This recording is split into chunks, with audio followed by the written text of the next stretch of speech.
Hello, hello, hello. Welcome to Venus Church. Ooh, let me get a bit more altar in there. Hey, welcome to Venus Church.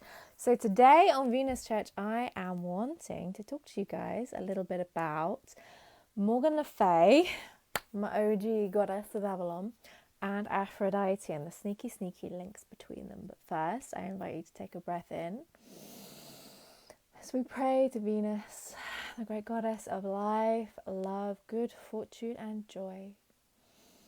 May she sweep into our lives this week, open our eyes to pleasure, abundance, connection, intimacy, and joy in every single part of our lives. And I want you to imagine her breath, her scent coming to you in a cloud of rose petals as you breathe in.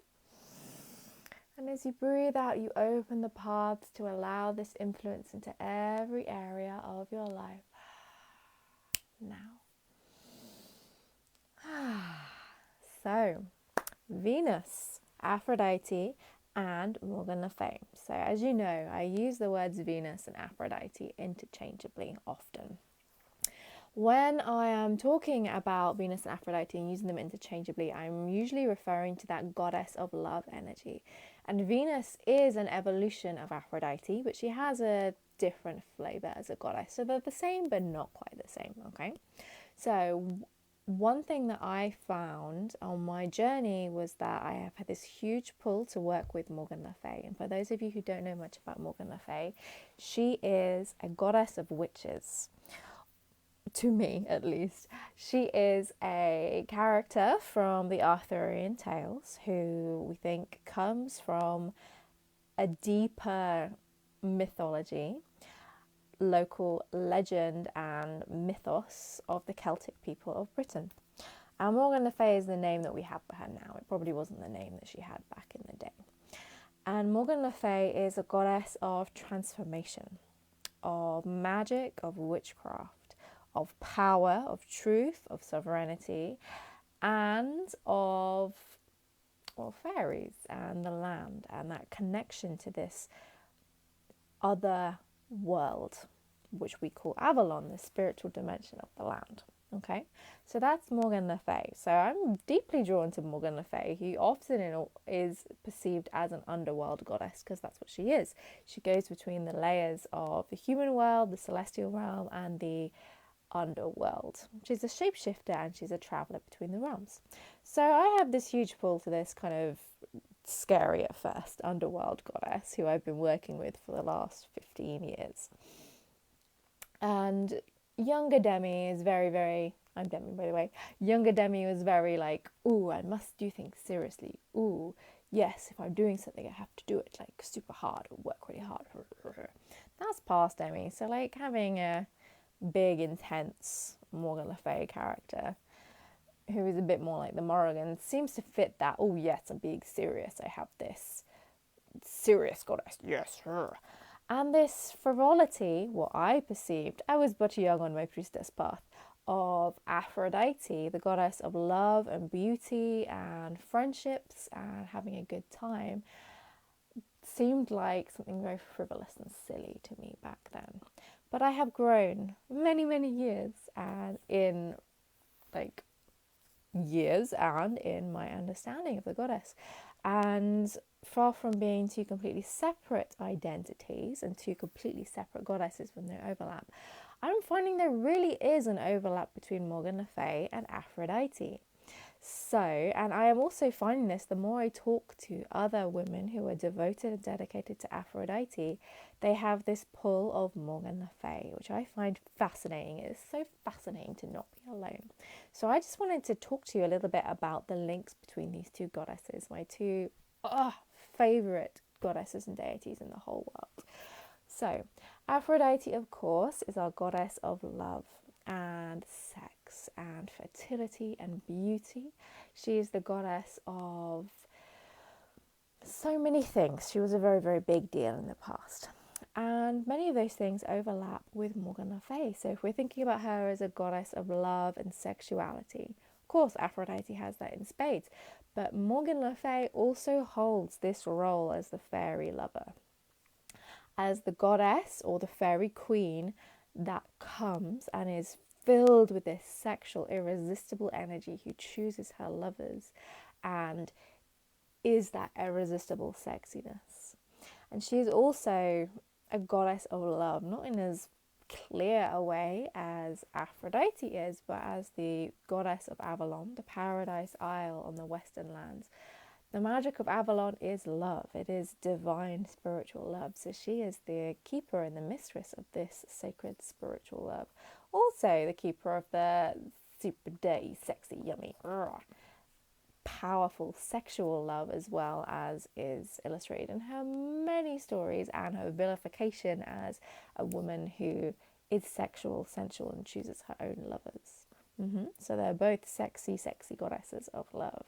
Both goddesses rule over islands. Morgan Le Fay has her island of Avalon, and Aphrodite is really grounded in the island of Cyprus in the Mediterranean Sea. This was her isle. I think that, and she's also associated with some other islands. I can't remember the name of this beautiful little island she's very, very associated with.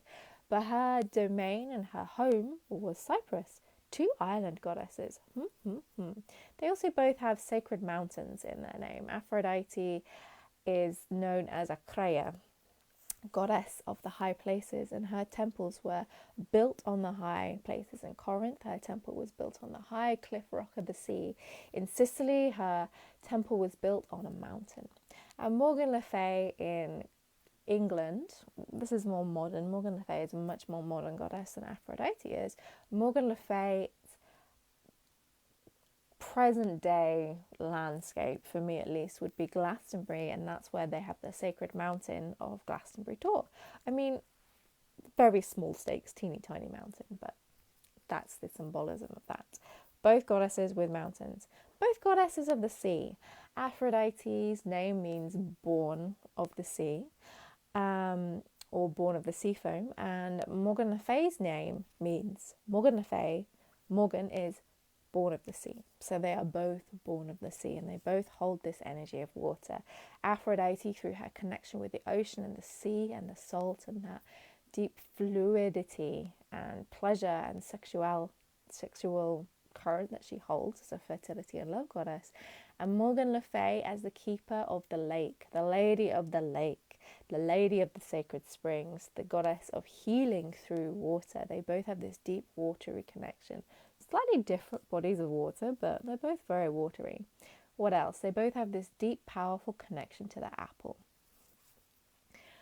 Aphrodite, one of her sacred fruits is the apple, and her most famous story around this is the golden apple. Big surprise. Where Paris is, okay, so the human youth, Paris, he's very beautiful and lovely. He is given a golden apple, and he has to choose which of the three goddesses, Hera, Athena, and Aphrodite, are the most powerful. And he ends up giving a golden apple to Aphrodite because love is the greatest power of all. And Aphrodite holds this magic of the apple as one of her symbols. And the apple is often thought of as the fruit of love. And in Avalon, the word comes from the ancient Welsh name for land of apples. So there is a strong apple connection, where we in the modern world consider Avalon to be most associated with the landscape of Somerset and the southwest of England is a place known for apples and cider and apple related stuff. So Morgan Le Fay comes from the land of apples, that apple-y connection. And I feel like whenever there is an apple, there is a rose. They're both very connected. And I feel they both hold the energy of the rose in different ways, of course. And like Morgan Le Fay, roses are not canon at all. That's me making my own stuff up. But they both have this connection to the rose. So those are a whole bunch of ways where the two goddesses are connected, and another way they're connected that just came to me. Morgan Le Fay is very much, she's a goddess of fairy, so she is a goddess of death. Death and fairies get very, very linked in the Celtic imagination.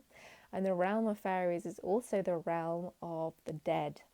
And you get these stories of fairy raids passing through on Samhain night across the British landscape, which are filled with dancing fairies hunting, and the souls of unbaptized children. Yeah. And for Morgan Le Fay, there is this very strong link between of death, and she is known as a psychopomp, one who takes humans to the realm of the death, as is evidenced in possibly her most famous tale, when King Arthur died and she took him across the waters to her sacred island of Avalon. And lesser known for Aphrodite, which she also has dominion over this realm of death.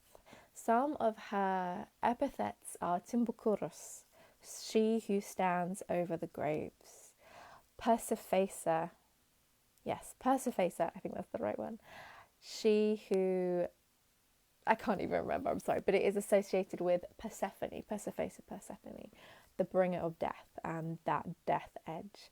And she is also a goddess of grief, and she had a whole festival around grieving the death of her lover. So Aphrodite does also hold this bridge between life and death. And as a goddess of life, which I believe is the core of what she is, a goddess of life and love, life has an ending and life has a death, and that's not something that you can ignore when you're a big, all-encompassing goddess like Aphrodite. And for Morgan Le Fay, she may be an underworld goddess, but death has life. Yeah, there is life that leads to death, so they cover both of those opposites. So Morgan Le Fay and Aphrodite are less different than you might first appear or assume. So if you're drawn to both of these goddesses, know you are not alone. There is a whole secret, almost undercurrent of us goddess people in the world who have a deep, deep love and affection for both Morgan Le Fay and Aphrodite. Different energies, completely different pantheons in different countries, of course, but holding a thread that connects them to each other. So I hope you enjoyed learning about Morgan Le Fay and Aphrodite. And of course, at Rockstar Priestess, we are literally all about Morgan Le Fay and Aphrodite, the delights of Avalon and the delights of Venus. So if you wish to dive more deeply into learning about Morgan Le Fay or about Aphrodite, then sign up for my mailing list. And there are a whole bunch of beautiful free gifts that you can get that will either help you understand Morgan Le Fay or help you understand Aphrodite. And of course, we do a bunch of courses about that stuff too, because we just love them so much. I hope you have a beautiful weekend. I would love for you just to take a breath in and connect with that rose energy that is now being activated and flowing into all areas of your life, because we called it in at the start. And I would love to say blessed be. Bye.